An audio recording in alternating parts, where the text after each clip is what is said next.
할렐루야. 오늘은 9월 22일 월요일입니다. 오늘도 정시 매일 예배를 드리시는 성도님들의 삶과 가정 위에 하나님의 평강과 기쁨이 가득하시기를 축복합니다. 다 같이 사도신경으로 우리의 신앙을 고백하며 예배의 자리로 나가겠습니다. 전능하사 천지를 만드신 하나님 아버지를 내가 믿사오며 그 외아들 우리 주 예수 그리스도를 믿사오니 이는 성령으로 잉태하사 동정녀 마리아에게 나시고 본디오 빌라도에게 고난을 받으사 십자가에 못 박혀 죽으시고 장사한 지 사흘 만에 죽은 자 가운데서 다시 살아나시며 하늘에 오르사 전능하신 하나님 우편에 앉아 계시다가 저리로서 산자와 죽은 자를 심판하러 오시리라. 성령을 믿사오며 거룩한 공예와 성도가 서로 교통하는 것과 죄를 사하여 주시는 것과 몸이 다시 사는 것과 영원히 사는 것을 믿사옵나이다. 아멘. 다 같이 찬송가 357장 함께 찬송하겠습니다.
오늘 우리에게 주시는 하나님의 말씀은 로마서 8장 31절부터 39절까지의 말씀입니다. 함께 받들어 읽겠습니다. 그런즉 이 일에 대하여 우리가 무슨 말 하리요? 만일 하나님이 우리를 위하시면 누가 우리를 대적하리요? 자기 아들을 아끼지 아니하시고 우리 모든 사람을 위하여 내주신 이가 어찌 그 아들과 함께 모든 것을 우리에게 주시지 아니하겠느냐. 누가 능히 하나님께서 택하신 자들을 고발하리요. 의롭다 하신 이는 하나님이시니 누가 정죄하리요. 죽으실 뿐 아니라 다시 살아나신 이는 그리스도 예수시니 그는 하나님 우편에 계신 자요 우리를 위하여 간구하시는 자시니라. 누가 우리를 그리스도의 사랑에서 끊으리요. 환난이나 곤고나 박해나 기근이나 적신이나 위험이나 칼이랴. 기록된 바 우리가 종일 주를 위하여 죽임을 당하게 되며 도살당할 양같이 여김을 받았나이다 함과 같으니라. 그러나 이 모든 일에 우리를 사랑하신 이로 말미암아 우리가 넉넉히 이기느니라. 내가 확신하노니 사망이나 생명이나 천사들이나 권세자들이나 현재일이나 장래일이나 능력이나 높음이나 깊음이나 다른 어떤 피조물이라도 우리를 우리 주 그리스도 예수 안에 있는 하나님의 사랑에서 끊을 수 없으리라. 이는 하나님의 말씀입니다. 아멘. 예수 그리스도를 믿음으로 말미암아 구원을 받고 또 죄에서 자유함을 얻고 성령 충만한 성도는 어떻게 살게 되는가? 사도 바울은 8장에서부터 그리스도인의 영화로운 삶에 대해 설명하고 있습니다. 그 가운데 오늘 말씀은 구원받은 그리스도인, 죄와 사망의 법이 아닌 성령과 생명의 법에 다스림을 받는 성도는 날마다 승리와 확신의 삶을 산다고 선포하고 있는 말씀이죠. 오늘 말씀은 굳이 설교하지 않아도 읽기만 해도 말씀만으로도 은혜와 힘이 되는 말씀인 줄로 믿습니다. 로마서 전체 가운데 바울이 가장 확신에 찬 마음으로 선포하는 말씀이기도 하죠. 여러분, 사람의 힘은 확신에서 나옵니다. 그 확신은 어떤 것입니까? 확고부동하여 흔들리지 않는 믿음을 말하는 것이죠. 이 확신이 있는 사람은 어떤 유혹과 어려움이 와도 흔들리지 않는다는 것이죠. 여러분, 내일이 온다라는 분명한 확신이 있는 사람은요, 오늘 밤이 아무리 어둡고 길어도 절대 낙심하지 않습니다. 조금 있으면 내일의 밝은 태양이 떠오르리라 믿는 것이죠. 그처럼 구원의 확신, 그리스도 안에서 승리를 확신하는 성도는요, 어떤 원수의 공격에도 두려워 떨지 않는다는 거예요. 사탄이 아무리 우리를 유혹해도 사탄 앞에 굴복하지 않습니다. 죄 앞에 떨지 않는 것이죠. 그처럼 구원의 확신은 온갖 사단의 세력을 정복할 힘이 되는 줄로 믿습니다. 또한 승리 확신을 가지고 더 많은 죄를 이길 수 있다는 거죠. 왜 우리가 신앙생활을 하면서 활력이 없고 의욕이 없고 매사에 소극적일까? 그 이유는 내 안에 이런 구원의 확신, 승리의 확신이 부족하기 때문입니다. 여러분, 이 확신이야말로 우리들의 신앙과 삶에 꼭 필요한 것인 줄로 믿습니다. 그래서 바울은 오늘 말씀을 통해서 그리스도를 믿고 구원받은 성도는 승리한 사람들이다. 그러니 어떤 것도 두려워하지 말고 담대하라. 구원의 확신과 승리의 확신을 가지고 살아라라고 선포하고 있는 것이죠. 그러면서 바울은 구원받은 성도가 구원의 확신과 승리의 확신을 가지고 살 수 있는 그 이유와 근거를 오늘 말씀을 통해서 제시하고 있습니다. 그 첫 번째가 무엇입니까? 하나님께서 우리를 위하기 때문이다라는 것이죠. 우리 본문 31절 말씀 같이 읽어보겠습니다. 그런즉 이 일에 대하여 우리가 무슨 말하리요? 만일 하나님이 우리를 위하시면 누가 우리를 대적하리요? 본문에 하나님이 우리를 위하시면 이라는 이 말씀은 하나님이 우리 편이시다는 뜻입니다. 다시 말해서 하나님께서 우리를 위해 싸우시고 우리 대신 일하시고 우리 편에 서 계시다는 놀라운 선언이죠. 여러분, 인생을 살다 보면 스스로의 힘만으로는 도저히 감당할 수 없는 상황을 만나게 될 때가 있습니다. 경제적인 압박들, 갈등의 문제들, 관계의 문제들, 설명할 수 없는 고난에 둘러싸일 때 우리는 그 앞에 작아질 수밖에 없습니다. 그러나 하나님이 내 편이시라면 우리는 그 모든 것을 넉넉히 이기게 될 줄로 믿습니다. 나는 약하고 부족해도 나를 붙드시는 하나님이 강하시다면 두려워할 이유가 없는 것이죠. 여러분, 어렸을 때 혼자 밤길을 걸을 때 얼마나 무서웠습니까? 금방이라도 무서운 짐승이 나올 것 같고, 옛날에는 귀신 이야기도 많았으니 혹시 귀신이라도 나올까 벌벌 떨며 길을 간 적이 많았는데, 그런데 그 순간에 아빠가 내 손을 꼭 잡고 같이 걸어가 준다면 하나도 겁나지 않는 거죠. 왜? 아빠가 내 편이니까. 아빠가 모든 걸 물리쳐 줄 것을 믿는 믿음이 있기 때문입니다. 그처럼 온 우주를 창조하시고 운행하시고 불가능을 가능케 하시는 전능하신 하나님, 지금도 살아계시며 역사하시는 그 하나님이 우리를 위하시면, 우리 편이시면 뭐가 두렵겠냐는 거예요. 감히 누가 우리에게 싸움을 걸어오고 우리를 상대하겠느냐는 것이죠. 아무도 없다는 것입니다.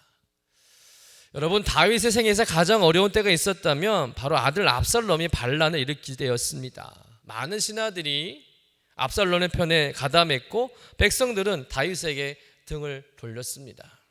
반란을 일으킨 압살롬의 세력은 너무나도 강했습니다. 그래서 다윗은 생명을 부지하기 위해서 신발도 못 신고 급하게 성을 빠져나와 도망을 쳐야 했습니다. 이때 지은 시가 시편 3편인데, 그런데 이런 상황에서 다윗의 고백이 놀랍습니다. 어떤 고백을 드릴까요? 시편 3편 6절 말씀인데요, 같이 읽어볼까요? 천만인이 나를 에워싸 진친다 하여도 나는 두려워하지 아니하리이다. 다윗은 전혀 두려워하지 않고 있습니다. 어떻게 이런 고백이 가능했을까요? 시편 3편 3절이죠. 같이 읽어보겠습니다. 여호와여, 주는 나의 방패시요 나의 영광이시요 나의 머리를 드시는 자이시니이다. 한마디로 하나님이 내 편이 되심을 확신하고 있었기 때문입니다. 그래서 다윗은 언제나 어려운 상황 가운데 그런 고백을 드립니다. 여호와는 내 편이시라. 하나님은 내 편이시다. 사람들이 내게 어찌할 거라고 하면서 날마다 찬양하는 삶을 살았다는 것이죠. 다윗뿐만 아니라 앞서간 많은 신앙의 선진들 역시 그들의 삶에 하나님이 바로 내 편임을 알고 그 고난 가운데 승리하며 살았던 것입니다. 힘을 얻었고 그 많은 위기들을 이겨냈던 것이죠. 여러분, 때로 내가 부족하고 연약할 때도 하나님은 내 편이 되어주실 줄로 믿습니다. 내가 죄에 넘어졌을 때도 하나님은 내 편이 되어주신다는 거예요. 사단이 나를 대적하고 정죄할 때, 나를 고발할 때도 하나님은 내 편에 서 계시는 줄로 믿습니다. 오늘 로마서 8장 33절 말씀이죠. 누가 능히 하나님께서 택하신 자들을 고발하리요 의롭다 하시니는 하나님이시니. 하나님께서 우리를 의롭다 하시는데 감히 누가 우리를 고발하고 정죄할 수 있겠습니까? 여러분, 언제나 내 편 되어주신 하나님을 바라보면서 날마다 구원의 확신, 승리의 확신을 가지고 살아가는 여러분 되시기를 주님의 이름으로 간절히 축원합니다.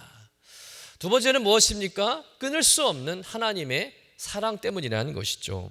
오늘 말씀 35절부터 39절 말씀 좀 같이 읽어보도록 하겠습니다. 누가 우리를 그리스도의 사랑에서 끊으리요? 환난이나 곤고나 박해나 기근이나 적신이나 위험이나 칼이라. 기록된 바 우리가 종일 주를 위하여 죽임을 당하게 되며 도살당할 양같이 여김을 받았나이다 함과 같으니라. 그러나 이 모든 일에 우리를 사랑하신 이로 말미암아 우리가 넉넉히 이기느니라. 내가 확신하노니 사망이나 생명이나 천사들이나 권세자들이나 현재일이나 장래일이나 능력이나 높음이나 깊음이나 다른 어떤 피조물이라도 우리를 우리 주 그리스도 예수 안에 있는 하나님의 사랑에서 끊을 수 없으리라. 아멘. 이 말씀에서 환난, 곤고, 박해, 굶주림, 위협, 칼, 이 모든 것들은 우리의 신앙을 무너뜨리는 치명적인 고난입니다. 그런데 그런 고난이 아무런 힘을 쓸 수 없다는 거예요. 심지어 죽음도 생명도 천사도 권세자들도 현재일이나 장래일이나 능력이나 높음이나 깊음이나 그 어떤 피조물이라도 우리를 그리스도 예수 안에 있는 하나님의 사랑에서 갈라놓을 수 없다는 것이죠. 하나님의 사랑이 얼마나 단단하고 위대한지 그 사랑을 끊을 수 있는 것이 이 세상에 아무것도 없다는 것입니다. 어느 정도의 사랑이길래 그 어떤 것도 끊을 수 없는 것일까? 32절 말씀 같이 읽어보겠습니다. 자기 아들을 아끼지 아니하시고 우리 모든 사람을 위하여 내주신 이가 어찌 그 아들과 함께 모든 것을 우리에게 주시지 아니하겠느냐. 하나님은 우리를 위해서 자기 아들 독생자 예수 그리스도를 십자가에 죽게 하신 거예요. 허물 많은 우리를 죄에서 살리시겠다고 하나밖에 없는 아들을 내어주신 겁니다. 그런 하나님이신데 우리에게 무엇을 아까워하시겠습니까? 이보다 더 확실한 사랑의 증거가 어디 있겠냐는 거예요. 여러분, 어느 부모가 옆집 아이를 살리겠다고 자기 자식을 사지에 몰아넣겠습니까? 여러분, 다른 사람을 위해서 돈을 줄 수는 있어요. 명예도 권리도 포기할 수 있습니다. 그러나 자기 자식은 내줄 수 없는 거예요. 그런데 하나님은 우리를 위해서 하나밖에 없는 아들을 내어주신 겁니다. 우리를 위하여 자기 아들을 내어주신다는 말은 아들보다 우리를 더 사랑하신다는 의미 아니겠습니까? 여러분, 우리를 위하여 아들까지 아끼지 아니하시고 십자가에 내주신 그 하나님의 사랑이 우리를 사랑하시는 아버지의 사랑임을 믿으시길 간절히 축원합니다.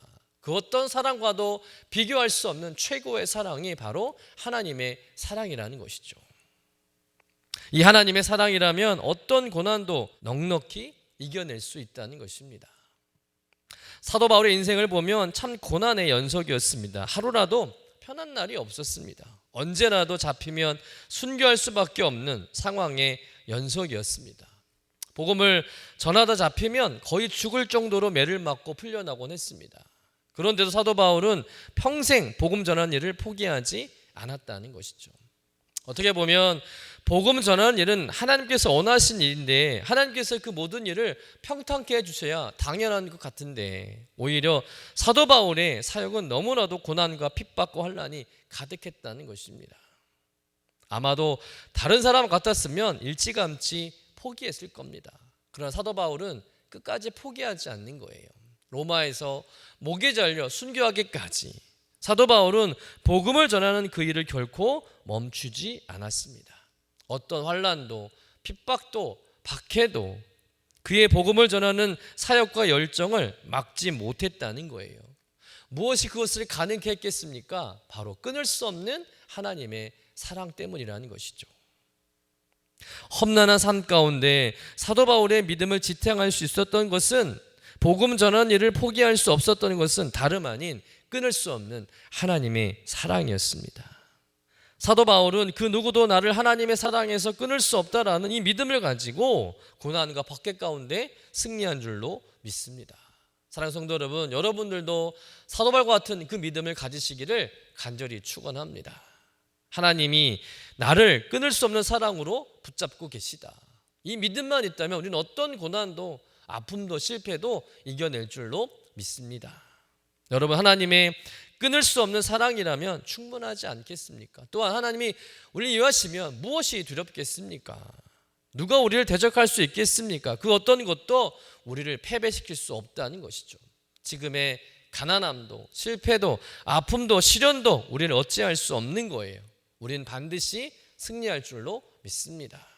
오늘도 이 확신을 붙들고 세상 속에 나가서 담대히 살아가시기를 간절히 축원합니다. 언제나 우리를 위하시고 내 편 되어 주시고 끊을 수 없는 사랑으로 붙드시는 하나님을 말미암아 모든 일에 넉넉히 이기시는 여러분 되시기를 주님의 이름으로 간절히 축원합니다. 기도하겠습니다. 거룩하신 하나님 아버지, 오늘 말씀을 통해서 우리를 향하신 주님의 놀라운 은혜와 사랑을 다시금 확인하게 하시니 감사드립니다. 예수 그리스도를 믿음으로 말미암아 구원받은 우리가 죄와 사망의 법에서 해방되어서 생명과 성령의 법 안에 살아가게 하심을 감사드립니다. 주님, 세상 속에서 흔들리고 두려움에 사로잡히기 쉬운 저희를 하나님이 우리를 위하신다라는 확신을 가지고 다시금 힘을 얻게 하여 주옵소서. 사탄이 우리를 고발하고 삶의 고난이 몰려온다 할지라도 하나님이 내 편 되어 주심을 굳게 믿게 하시고 그 어떤 것도 우리를 그리스도의 사랑에서 끊을 수 없음을 매일매일 경험하며 간증하며 고백하게 하여 주옵소서. 우리 연약함을 아시고 독생자 예수 그리스도까지 내어주신 하나님 아버지의 그 사랑을 깊이 깨달아 알게 하시고 그 사랑으로 인하여 담대함을 얻게 하시고 소망을 갖게 하시고 끝까지 사명 감당하는 저희들 되게 하여 주옵소서. 하나님, 오늘도 우리의 삶의 모든 자리에서 넉넉히 이기게 될 줄로 믿습니다. 그 믿음으로 오늘 하루 승리하는 저희들 되게 하여 주옵소서. 감사드리며 거룩하신 예수님의 이름으로 기도드립니다. 아멘. 하늘에 계신 우리 아버지여, 이름이 거룩히 여김을 받으시오며 나라가 임하시오며 뜻이 하늘에서 이루어진 것 같이 땅에서도 이루어지이다. 오늘 우리에게 일용할 양식을 주시옵고 우리가 우리에게 죄 지은 자를 사하여 준 것 같이 우리 죄를 사하여 주시옵고 우리를 시험에 들게 하지 마시옵고 다만 악에서 구하시옵소서. 나라와 권세와 영광이 아버지께 영원히 있사옵나이다. 아멘.